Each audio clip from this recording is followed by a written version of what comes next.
you today how to make the base for your coil vessel. So what you're going to do is you're going to start with a chunk of clay. Okay? Always when we start with clay, you need to wedge your clay and make sure you get out all of the air bubbles. Especially important for your base, since that's going to be holding your entire piece. If the chunk you take is too big, just kind of rip it in two. And you can kind of wedge it as you go. So my clay is wedged.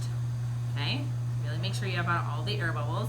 What I'm going to do is I'm just going to kind of smack it into a flat shape so that I can start working on my base. So for my base, we have these sticks in the classroom that will actually measure your thickness. These are thickness number 3. They're over on the side at the end of the table behind the actual rolling pins. So this will allow you to get an even thickness for your base, because otherwise if your base is not even, when you put your coils on, it's going to slant to one side or the other. Okay, so rulers are over on the wall. You're going to grab a ruler and then make sure from your sketches how wide is your base. Is it 3 inches? Is it 6 inches? I'm going to set mine right now at about 8 inches for my actual base. Okay, I'm going to do 7. Okay, and I'm going to keep these sticks right here.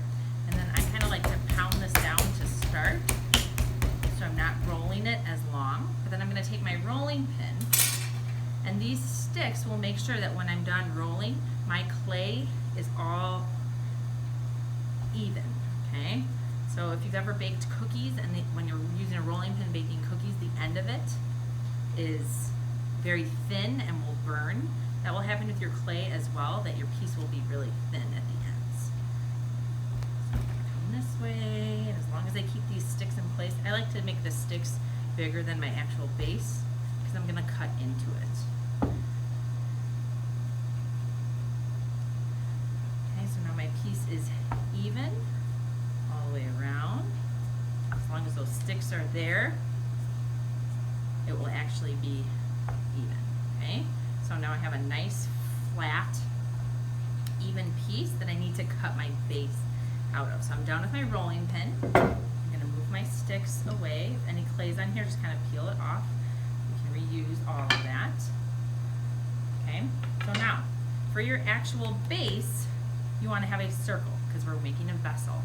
Okay, if you don't feel comfortable actually drawing a circle out on your clay, there's a couple of options.